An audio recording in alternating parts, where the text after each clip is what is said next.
அன்பிற்கினிய நண்பர்களுக்கு நாகராஜனின் வணக்கம். நண்பர்களே, ஆத்திச்சூடி என்னும் ஔவையின் அமுத மொழியை தினமும் உங்களுடன் பகிர்ந்து வருகிறேன். இன்றைக்கு நாம் பார்க்கப் போவது ஊக்கம் அது கைவிடேல். அதை சில நண்பர்கள் ஊக்க மது என்று பிரித்து படித்து புலகாங்கிதம் அடைகிறார்கள். ஊக்கமது கைவிடேல், உறங்கி கிடக்காதே, உற்சாகத்தை தன்னம்பிக்கையை விடாமுயற்சியை இழக்காதே, never give up confidence and hope. இது ஔவையின் வாக்கு. ஊக்கம் என்பது உயிர்களுக்கு இறைவன் அளித்த பெருங்கொடை, அருட்கொடை. குளவி கூடு போல தெரிந்த ஒரு கூட்டில் இருந்து கிழித்து கொண்டு ஒரு நாள் திடீரென உருமாறி பட்டாம் பூச்சியாக பறந்து வருகிறது. அடைகாத்த முட்டைகள் உடைத்து கொண்டு கோழி குஞ்சுகள், பறவைகள் வெளிவருகின்றன. பிறப்பதற்கே கையை காலை உதறி வெளிவந்த குழந்தை அன்று முதல் இறுதி நாள் வரை இந்த உலகத்தில் ஒவ்வொரு அசைவிலும் அடியெடுத்து ஒவ்வொரு முயற்சியிலும் ஊக்கத்தை வெளிப்படுத்தி வளர்ந்து வருகிறது, மலர்ந்து வருகிறது. நமக்கே நேற்று வரை நடக்காது என்று நினைத்த ஒன்று இன்று வெற்றியாக விளைகிறது. நம்மில் பலருக்கும் ஆரம்ப சுணக்கம், ஸ்டார்டிங் ட்ரபுள் இருக்கிறது. அதனால் மனிதனுக்கு அவ்வப்போது அந்த ஊக்கமது தேவைப்படுகிறது. எனவேதான் ஔவையார் ஊக்கமது கைவிடேல் என்கிறார் போலும்.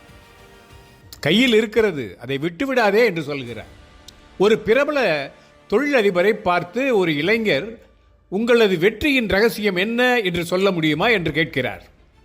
தொழிலதிபர் சொன்னார், ரகசியம் என்று எதுவும் இல்லை, வாய்ப்பு கிடைக்குமா என்று எதிர்பார்த்து கதவை தட்டிக்கொண்டேதான் இருக்க வேண்டும் என்று சொன்னார்.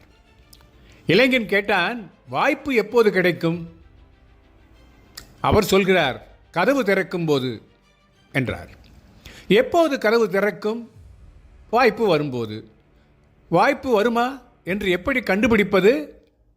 தொழிலதிபர் சொன்னார், கண்டுபிடிக்க வழியில்லை, திறக்கும் வரையில் தட்டிக்கொண்டே இருப்பதுதான் ஒரே வழி என்று வெற்றிக்கு வழியை காண்பித்தார்.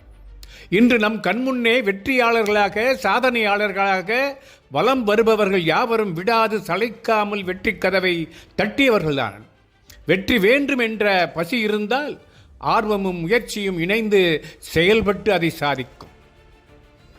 மகாபாரதத்திலே பாண்டவர் வாழ்க்கையே ஒரு போராட்டமாக இருந்தது. வனவாச காலத்திலே தருமன் முதலிய பாண்டவர் ஐவரும் துரியோதனனின் அரக்கு மாளிகை சூழ்ச்சியில் இருந்து தப்பி பிழைத்து வேத்திரகிய நகரத்தில் உள்ள ஒரு வேதியர் இல்லத்தில் சென்று தங்கினார்கள். அந்நகரத்திற்கு அருகில் ஏகச்சக்கரம் என்னும் காடு ஒன்று இருந்தது. அதில் பகன், அதாவது பகாசூரன் என்னும் ஒரு அசுரன் வாழ்ந்து வந்தான். அவன் அடிக்கடி ஊருக்குள் நுழைந்து மனிதர்கள் விலங்குகளை கொன்று சாப்பிடும் அராஜகத்தை கட்டுப்படுத்துவதற்காக அவனுக்கும் அந்த ஊராருக்கும் ஒரு அமைதி உடன்படிக்கை ஒன்று இருந்தது. அதாவது நாள்தோறும் வீட்டுக்கொரு வண்டி சோறும் நரபலியும் திரையாக, அதாவது கட்டணமாக, வரியாக ஊரார் செலுத்த வேண்டும் என்பதே அந்த ஒப்பந்தம். இப்படி அவன் கொடும் வாழ்வு வாழ்ந்து வரும் காலத்திலே பாண்டவர் தங்கியிருந்த இல்லத்து வேதியரின் முறை நாள் வந்தது. அந்த வேதியரின் மனைவிக்கு ஒரே ஒரு மகன்.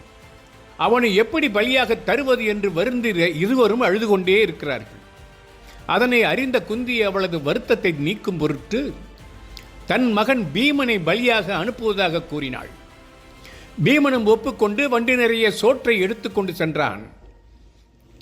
ஆனால் ஏகச்சக்கர காட்டை அடைந்ததும் பீமன் அடைந்த பசி மிகுந்து போகவே தான் கொண்டு வந்த சோற்றை பிரித்து தானே உண்டு தீர்த்தான்.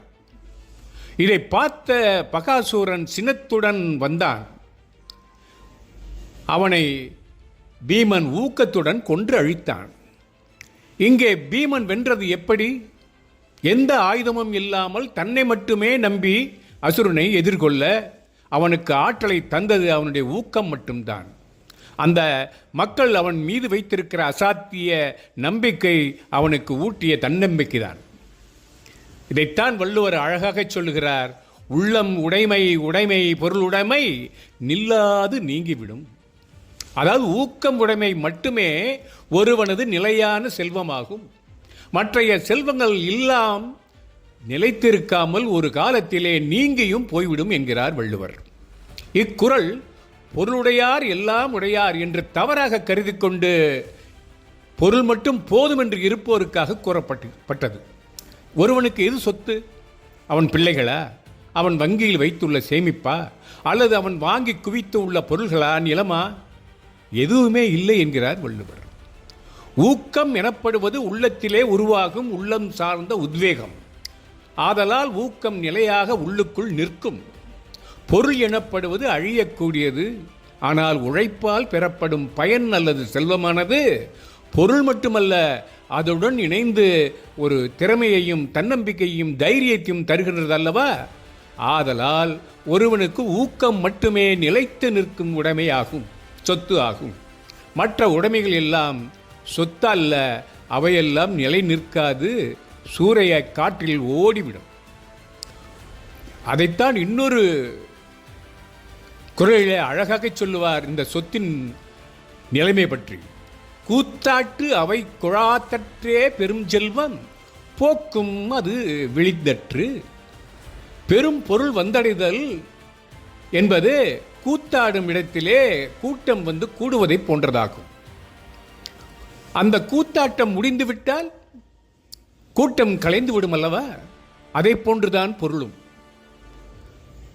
இந்த நிலை மாறிவிடும் என்ற ஊக்கம் இருந்தால் எல்லாமே நிறைவேறும். இதற்கு சார்லி சாப்ளின் ஒரு நல்ல உதாரணம். 1945 ஆண்டு சாப்ளின் ஒரு கம்யூனிஸ்ட் தீவிரவாதி என்று முத்திரை குத்தப்பட்டு அமெரிக்க அரசு அவர் மீது பாராமுகம் காட்டியது. இரண்டாவது மனைவி ஜோன் பெர்ரி கூட சாப்ளின் மீது குற்றச்சாட்டுகளை பதிவு செய்திருந்தார். அவரது தரப்பு நியாயங்களை அமெரிக்க அரசு கேட்காததால் வேறு வழியின்றி 1952 கனத்த இதயத்துடன் சுவிட்சர்லாந்தில் அடைக்கலமானார் சாப்ளின். 1972 காலச்சக்கரம் சுழல சாப்ளின் சாதனை உயரவே அதே அமெரிக்க அரசு உலகின் தலைசிறந்த நகைச்சுவை நடிகர் விருது பெற சாப்ளினை அழைத்தது. பரிசினை ஏற்றுக்கொண்டாலும் அமெரிக்காவில் தங்க விருப்பமின்றி மீண்டும் சுவிட்சர்லாந்து கிளம்பினார் சாப்ளின். விமான நிலையத்தில் பத்திரிகையாளர்கள் சூழ்ந்து நின்று வாழ்நாள் முழுவதும் போர்க்களமாக இருந்தாலும் எப்படி ஜெயித்தீர்கள், அது என்ன ரகசியம் என கேட்டார்கள். சாப்ளின் சிரித்தார். எல்லோருக்கும் சிரிப்பை வரவைப்பவர் அன்று சிரித்தார். இந்த நிலை மாறிவிடும் என்பதை நான் எப்போதும் மறந்ததில்லை. அது இன்பமாக இருந்தாலும் சரி, துன்பமாக இருந்தாலும் சரி, அது மாறிவிடும். இதோ இந்த கணத்திலும் கூட வறுமையில் பிறந்து வாழ்நாள் எல்லாம் போராடி உலகையே தன் பெயரை உச்சரிக்க வைத்த மாபெரும் கலைஞனின் அந்த மந்திர சொல்தான் ஊக்கமது கைவிடேல். அணுகுண்டு வீசப்பட்ட ஜப்பானில் புல் புழுகூட வாழாது என்று சூன்யமாகி போன பின்பு சிழித்து எழுந்தது ஜப்பான். உலகில் முதன்மையான நாடானது. எப்படி? அந்நாட்டு மக்களின் தேசப்பற்றும் ஊக்கமும் கடும் உழைப்பும் தியாகமும் தன்னம்பிக்கையும் தானே. இப்படி உயிர்த்தெழுந்த உத்தமர்கள் நம் நாட்டிலும் வெளிநாடுகளிலும் எத்தனையோ பேர் சொல்ல சொல்ல எழுச்சி வரும் வகையில் நமக்கு வழி காட்டுகிறார்கள். ஊக்கமது கைவிடேல் உதாரண மனிதர்களின் வரலாறுகளை வாய்ப்பிருந்தால் இன்னொரு நாளில் பதிகிறேன். இந்தியர்கள் துன்பங்களை எதிர்கொள்வதில் குறிப்பிடத்தக்க பின்னடைவையும் விடாமுயற்சியையும் வெளிப்படுத்தினாலும் ஒருபோதும் தன் நம்பிக்கையை விட்டு கொடுக்காமல் என்றும் கடக்க முடியாத தடைகளை தாண்டிய பல தனிநபர்கள் இங்கு இருக்கின்றனர். அவர்களின் உயர்வை நம் கண் முன்னே கண்டுள்ளோம், பார்த்தோம், ஆனந்தித்து வருகிறோம். எனவே ஊக்கமது கைவிடேல் என்பது எல்லோருக்கும் பலிக்கும் ஔவையின் மந்திர சொல்லாகும். வென்றவர் பலர், நெஞ்சில் நின்றவர் சிலர். அந்த எடுத்துக்காட்டு மனிதர்களை பற்றி ஒரு தனி பதிவே கூட போடலாம் என்று கூறி ஔவையாரின் ஆத்திச்சூடி வரிசையிலே ஊக்கமது கைவிடேல் என்ற இந்த உரையை இத்துடன் நிறைவு செய்கிறேன். நண்பர்களே, அடுத்த பகுதியில் இன்னொரு சுவையான ஔவையின் அமுத மொழியுடன் உங்களை சந்திக்கிறேன் என்று கூறி விடைபெறுகிறேன். நட்புடன் நாகராஜன். வணக்கம்.